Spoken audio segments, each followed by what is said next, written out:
Hello बच्चों, BA second year sociology class में आप सभी का स्वागत है।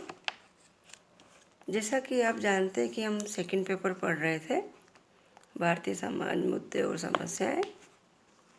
पिछली क्लास में हमने तलाक के बारे में पढ़ा था। आज हम पढ़ेंगे जनजातियों के बारे में। तो आइए बच्चों, हम पढ़ते हैं अनुसूचित जनजातियों के बारे में। अनुसूचित जनजातियों के बारे में हम आज जिन बातों पर अध्ययन करेंगे उनमें है जनजाति का अर्थ, परिभाषा, जनजाति की विशेषताएं और जनजातियों की समस्याएं। जैसा कि बच्चों आप जानते हैं कि भारत एक विविध मान्यताओं का देश है। यहाँ पर अनेक प्रकार के धर्म, संस्कृति, भाषा और जातियों और प्रजातियों के लोग रहते हैं। इन्हीं विविधताओं के कारण भारत की भौगोलिक विशेषता कही जा सकती है। भौगोलिक विशेषता के कारण यहाँ भारत में अनेक प्रकार की ऐसी जनजातियाँ भी बसती है जो कि आज भी सभ्यता से बहुत दूर है, क्योंकि इन जनजातियों के लोग बहुत दूर जंगलों में, पहाड़ों में या पठारी क्षेत्रों में अपना जीवन यापन करते हैं। इसी कारण से ये लोग अत्यधिक पिछड़े हुए हैं। ये लोग खानाबदोशी, झुंड, कबीले, गोत्र समूह, भात्र दल आदि के रूप में रहते हैं। इन्हें जनजाति, आदिवासी या वन्य जाति आदि नामों से संबोधित किया जाता है। इन जनजातियों को समाजशास्त्रियों व बहुत से विद्वानों ने अनेक नामों से संबोधित किया है। हट्टन ने इन्हें आदिम जाति कहा है, जिसका अर्थ है कि देश के वास्तविक निवासी। रिस्ले, लेसी, ग्रिक्सन, ठक्कर, सोवर्ट आदि विद्वानों ने इन्हें आदिवासी नाम से संबोधित किया है। टैलेंट्स, सेजनिक और मार्टिन ने इन लोगों को सर्वजीववादी कहा है। सर्वेंस ने इन्हें पर्वतीय जातियाँ कहा है। वेंस ने इन्हें वन्य जाति का नाम दिया है, जबकि जी.एस. घुरिये इन्हें तथाकथित आदिवासी या पिछड़े हुए हिंदू कहते हैं। भारतीय संविधान में इनको अनुसूचित जनजाति नाम दिया गया है। एक नाम इनका गिरिजन भी अनेक विद्वानों ने दिया है। अब है जनजाति की परिभाषा। गिलिन और गिलिन कहते हैं कि स्थानीय आदिम समूहों के किसी भी संग्रह को जो एक सामान्य क्षेत्र में रहता हो, एक सामान्य भाषा बोलता हो और एक सामान्य संस्कृति का अनुसरण करता हो, उसे जनजाति कहते हैं। कहने का मतलब है व्यक्तियों का ऐसा समूह, आदिम समूह, जो कि किसी एक सामान्य क्षेत्र में निवास करता हो और एक सामान्य भाषा और संस्कृति का अनुसरण करता हो, उसे जनजाति कहते हैं। रिवर्स के अनुसार जनजाति एक ऐसा सरल प्रकार का सामाजिक समूह है जिसके सदस्य एक सामान्य भाषा का प्रयोग करते हैं तथा युद्ध आदि सामान्य उद्देश्यों के लिए सम्मिलित रूप से कार्य करते हैं। यानी जनजाति और आदिवासी में एक विशेषता और गुण ये भी होता है कि वो अपने सामान्य उद्देश्य की पूर्ति या संकट के समय एकत्रित होकर के कार्य करते हैं।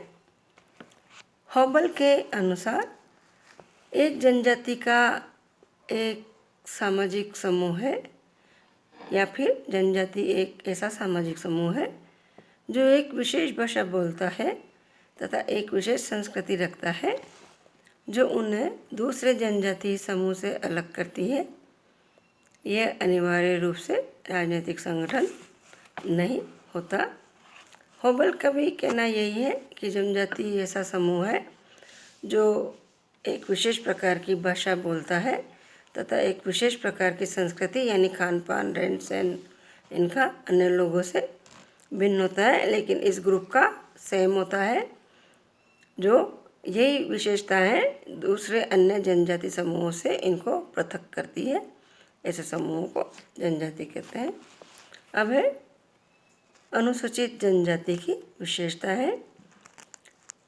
इन परिभाषाओं से स्पष्ट हो गया है कि जनजाति एक ऐसा सामाजिक समूह है जिसकी विशेष संस्कृति होती है, निश्चित भूभाग होता है तथा सामान्य भाषा होती है और जो विवाह आदि के विशेष नियमों का पालन करते हैं उसे जनजाति कहते हैं। इन सभी परिभाषाओं से जनजाति समूह की या अनुसूचित जातियों की कुछ विशेषताएं दिखाई देती है। वो इस प्रकार से है। पहली है सामान्य भाषा। जैसा कि मैंने बताया कि एक जनजाति समूह के लोग सामान्य भाषा का प्रयोग करते हैं जिसके माध्यम से वे अपने विचारों का स्पष्टीकरण करते हैं। ये भाषा पीढ़ी दर पीढ़ी हस्तांतरित होती रहती है। फिर नेक्स्ट है सामान्य संस्कृति। एक जनजाति की सामान्य संस्कृति होती है जिसके अनुसार उनके रीति रिवाज, प्रथाएं, कानून, नियम, परंपराएं, खान पान, मूल्य, विश्वास और लोकाचारों आदि में समानता पाई जाती है।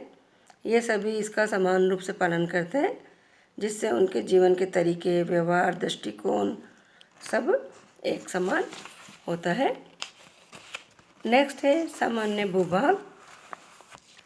एक जनजाति की प्रमुख विशेषता ये भी होती है कि वो एक निश्चित भूभाग में रहते हैं जिसके फलस्वरूप इनमें सामुदायिक भावना विकसित होती है। नेक्स्ट है एक नाम। प्रत्येक जनजाति का कोई न कोई नाम होता है जो उस जनजाति की पहचान होता है। उसी नाम के आधार पर उसे विशेष जनजाति का दर्जा दिया जाता है, जैसे भील है, मीणा है आदि।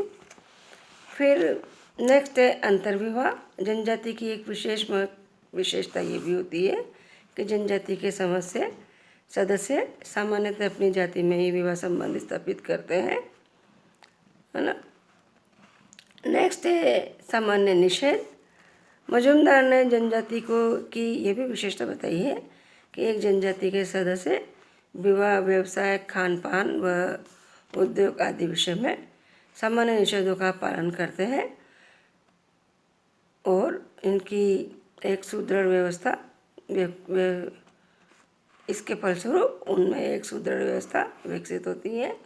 यानी विवाह, व्यवसाय और खान पान में ये सामान्य निषेध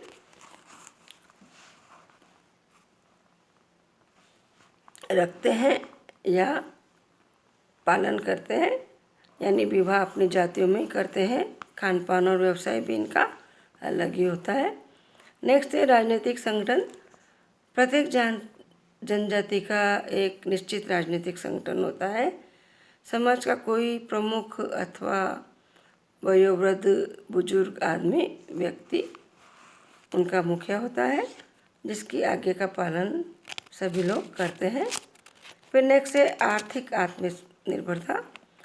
जनजातियों के खान पान का आधार फल फूल, जंगली जानवरों का शिकार और पशु से प्राप्त दूध एवं खेती से उपजा हुआ अन्न, ये इनका खान पान होता है।